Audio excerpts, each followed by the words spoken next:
going for a nice walk in the park. Nice bit of fresh air. I've got a good stick. Some of you will understand the virtues of a good stick. I feel very empowered and comforted by this stick that I found, so that's pretty exciting. Life is good. God is good. My son is doing well in the hospital. Looks like we might be able to take him home in under a couple of months, which is very exciting. And just thought I'd pop on and just see who's hanging around. Some of you may have noticed the name change of the channel. So I guess I'll talk about that a little bit as well.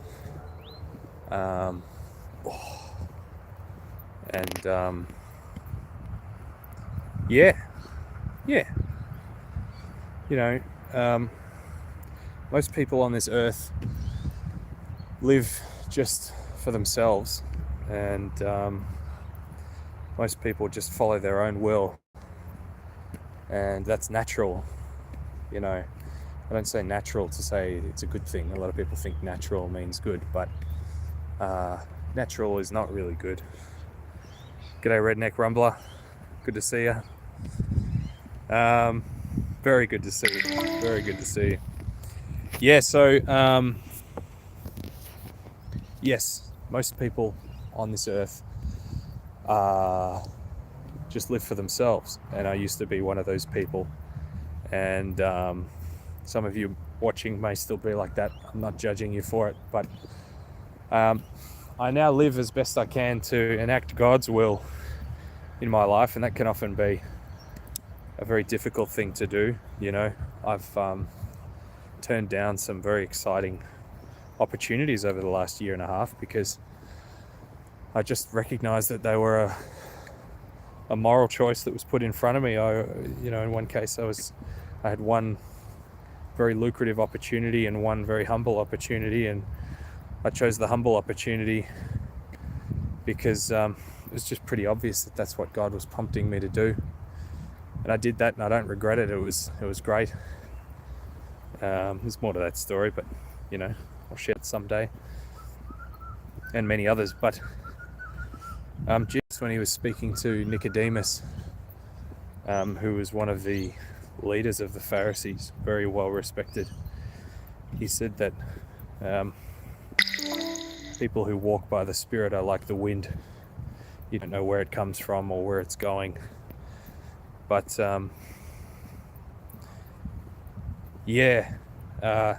that's what I'm trying to do. And I've just made another big decision recently in my life, which is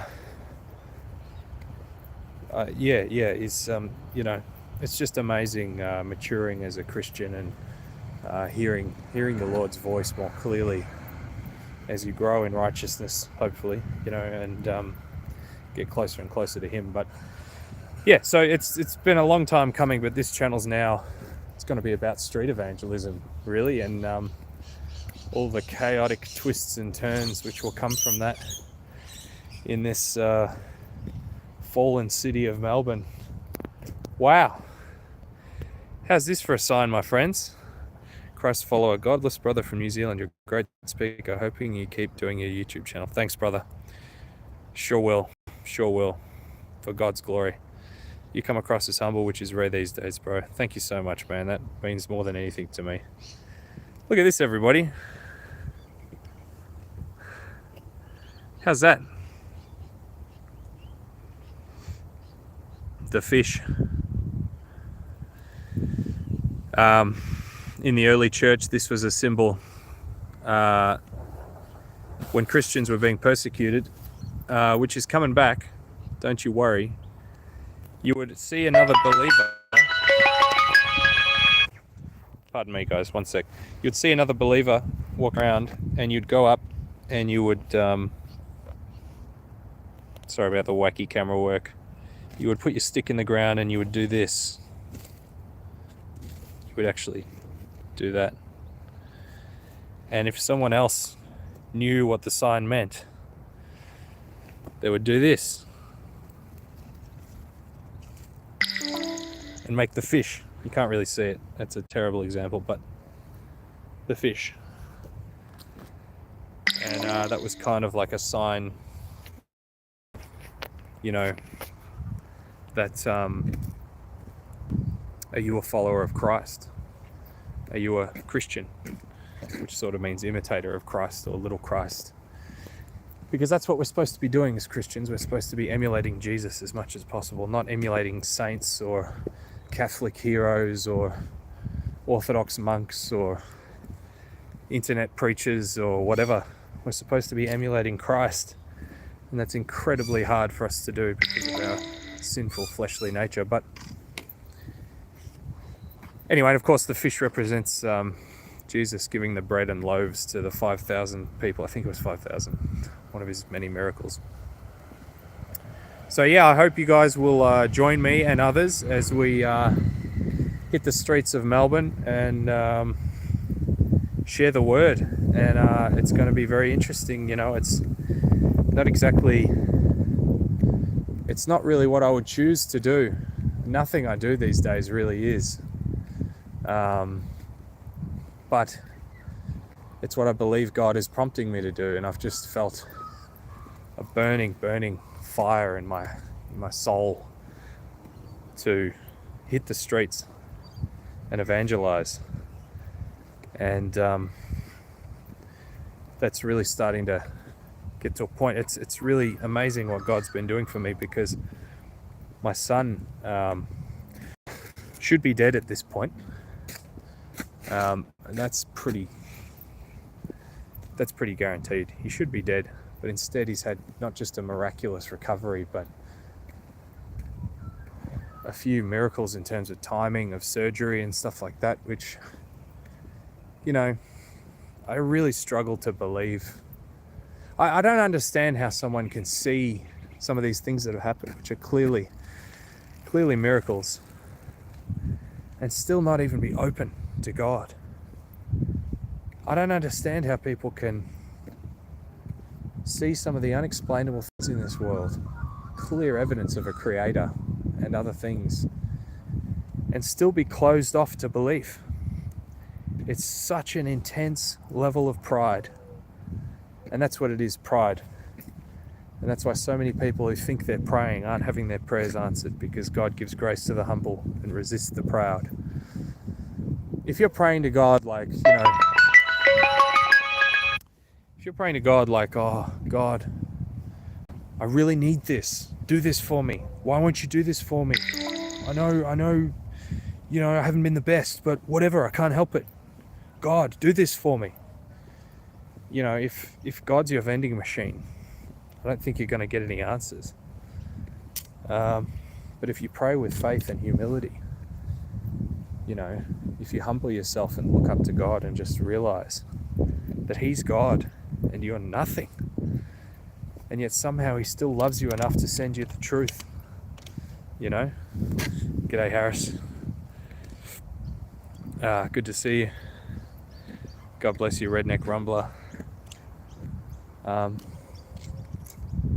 Yeah, I went on another tangent, but you know, the point is, if it were up to me, I'd be making, you know, dystopian, surreal, vaporwave, you know, videos, joking about what's going on and making light of it, and, you know, I'd be trying to glorify myself, and I'd just be, you know, my flesh wants one thing, but my spirit wants another, and I'm trying to follow the Spirit of God. G'day, AAPI, good to see you. Manda, good to see you. Yeah, fam's going great, thanks. Wife's doing really well, and son is doing really well. And I'm doing great because I got this really good stick. So, I think it's a guy thing, but, you know, I know some of you will understand just the virtues of a good stick. Anyway, So yeah, we're going to be hitting the streets, and if any of you would like to join in, come along, form a bit of a crowd, anything like that, please let me know. Please let me know. Just comment on this live stream once it posts. And you know, crazy things happen when you preach the word of God. And I've heard stories and I've seen things, and there are a lot of people around there, out there, with demons. You know, and I'm not just talking about like, you know, oh, this guy's got a problem and he needs to deal with it, or this guy's haunted by old memories, or this or that or whatever. I'm talking about demons. And, you know, when you preach the cross, they show themselves. Next time I do a live, I'll tell you some stories about some crazy things I've seen. And, you know, there are Christians who focus too much on the demonic. There are Christians who don't talk about it at all when they should. But I was born again after seeing demonic activity. That's what God showed me to really wake me up. So it's real and it's serious. Thanks, Manda. G'day, Mel. David, God bless you too, brother. Good to see you. So my friends, I just wanted to say a quick hi because I'm just, mother-in-law's been visiting my son, so I had to get out of there because there's visiting restrictions and masks and whatnot. Yeah, what a world. Oh, okay, there was one comment here which I'll address. Christ follower says there's talk of another lockdown coming September or October, a new variant, etc. Have you heard that? I have heard that. I have heard that. And for the first time in a year and a half, I'm actually taking that news seriously. This could be nothing, because it's just me talking. But, you know, I have a feeling about this. And I've actually had a feeling all year that something big would happen in 2023 and there would be a return to mandates and lockdowns and stuff like that. And I just know that the timing in my own life, getting married, you know, finding a place with my wife, having a son, dealing with an extremely rare genetic condition, having God heal him undoubtedly miraculously, you know, completely just, I can't wait to tell you guys the story of my son. It's going to blow your minds. And I know it's going to bring some people to faith. God's already using this situation to touch my family of unbelievers in a way that is just blowing my mind. God is so good. But yeah, I think it's coming back. I feel like by the end of this year, we're going to have a return in Melbourne to some of the situations we've been in the past. And I think it may be worse this time, which defies all logic, because any government using their brain would think, well, you know, we've pushed too hard already, we need to ease up on that now. We need to leave people alone. But this isn't a government run by logic, and we're never going to get that again. This is a government influenced by the devil. And why is that happening? Because God's allowing it. Because this is all part of God's plan. The devil is controlling what's happening because God's leading him. And there are many things that we don't understand, that we're not told, because God doesn't want us to know. You know, does the devil think he's going to win? Or is, you know, does he know that his time's short? I've heard many people say that he does know that. But we'll touch on that again in the next stream. But yes, I do think more lockdowns are coming. I think more mandates are coming. And I think it's going to be really interesting because my time of rest is over. My son is barely well, rising up inside me to serve God and just hit the streets and just get to work. So I'm really excited about that. I'm just excited to be just certain that what I'm doing is serving God, because it's so hard living the day to day. Anyway, I think my mother-in-law is leaving. She just tried calling me, so I'm gonna head back in and see my son. God bless you all. And if you're a believer, you need not fear anything demonic whatsoever. Simply fight it in God's name, with His power. Just the fight. Yes, I believe the hour of this presentation. I saw a lot of people crumble, a lot of demonic activity, and I saw a lot of. God bless. Talk soon. Ciao.